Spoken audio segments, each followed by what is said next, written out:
Whoa, this is the Illusion reporting from somewhere on Spaceship Earth. I got Owl in the background. Parenting is so radical all of a sudden. You know, for a long time, Owl was just super chill, man. And then all of a sudden, he's in the new dimension. He's self-will. He wants things. You got to teach him boundaries. And so it becomes this thing where you have to remember how to explain what boundaries are. We were just having a talk about playing with other kids' toys and how he wouldn't want his toys to be played with when he wasn't around. Because we live right next to our neighbors, have a boy a couple months younger than Owl. And he was over there, and I was like, "Oh, you're not allowed to take his toys out unless he's there." And basically was like, "Why?" And I go, "Because you wouldn't like him playing with your toys when you weren't around." And he's like, "Yeah." And it's so interesting to realize this thing, and nature versus nurture. I don't know. But all I know is it kicked in. It really kicked in for me as an observer, reading the comments about, I don't know, we were opening a package from someone and Al was all about mine. And people were all uptight about it. And, well, some people were. I guess people who don't quite understand. And he just crossed into that barrier of what things really are, things. And where it's all his in his reality. So as a parent, it's teaching boundaries and appreciation and no. KNOW, no. That's what we're doing right now. Is I'm teaching Owl the concept of no. So the other week that was about a week ago, right?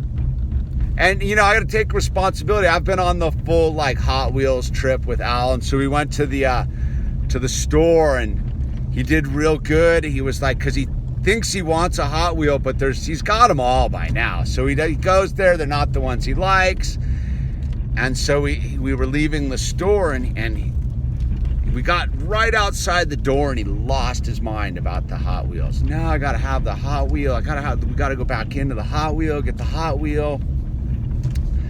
And it's this thing where I get it. What he has isn't enough. He wants it all. So teaching him to appreciate what he has been this very interesting thing. And yet I guess it's right on time with my own experiences, really appreciating what I have and realizing the abundance of what I have. That no matter how much I bring in, it's not going to matter, because if I don't appreciate what I have now, bringing something new into the equation isn't going to help anything anyhow, right? So I'm at this stage where Owl has crossed. He's looking at me super mad right now that I wouldn't let him play with the neighbor's kids' toys, and rightfully so. I think it's sort of crept up on me in that sense of whoa, I have to establish boundaries with Owl in a heavy way, and I think from a parent, right? Timmy's always right. Timmy never does anything wrong. I'm not that guy. I'm I can't let my kid run amok. No way. I'm not that guy. And yet, I think that it just sort of crept up in me in the sense of he became this new dynamic all of a sudden, and I wasn't really aware of it because I'm in it all day long. I'm everyday dad, so all of a sudden he's about himself in a big way where he wasn't so much that 2 months ago. 2 months ago, he was in a different stage of growth. Now he's in this radical stage of growth where he's trying to figure it out. He doesn't know, and I get it, where his reality ends and someone else's begins. Then that's a trippy concept. Because I'm pretty aware of my own space, but then I was like, I guess I had to learn what that was all about. I had to learn the boundaries in there. My mom and dad taught me about boundaries. So we're at this thing, and what it is a lot of pushback. You know, setting up the boundaries is a lot of work because, you know, all of a sudden he's like, no. And no isn't like he's like no and he's crossing his arms. No is like he's mad and he's yelling. He's crying, he's shrieking, whatever it is. He's got a gnarly shriek. And so what are you going to do? Now, the weaker person, I suppose, caves, gives him what he wants because they don't want to be in bed. It's super like you're sitting in the middle of a public place and they know. They're like, we're in the supermarket or we're at some store. I'm going to flip out. What are you going to do now, Dad? Me? I'm going to wrap them up and we're going to leave. In that sense of like, I never liked kids flipping out in public before I was a dad, and people are like, oh, well, people who have kids who know. And I'm like, I understand that, but people who don't have kids don't want to be infringed upon by kids. Like, I relate to that. And so it's that weird space that I have to occupy as a parent, where I'm like, okay, you're not getting what you want just because you said you want it. Oh, so your fallback is you're going to cause a scene because you know that's super uncomfortable. And my job right then and there is to hold the line. Hold the line and be like, all right, dude, flip out, man. The sooner we get this phase over with, the better off we are. And I get it, like, Here, take the Hot Wheel, take whatever it is, and let's keep you quiet because this is super embarrassing. Or do I go, all right, I got to buck up. We're out of here. I'm not going to infringe on other people, but I'm not caving to your demands. You're not running the show, little man.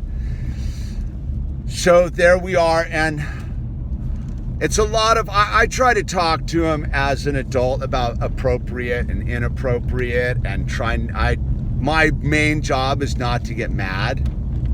I'll let him get mad as to keep my cool. And I always like get down on his level, look to him eye to eye and begin to explain like this isn't appropriate. We've been working on breathing. Right? Do a breath, bird.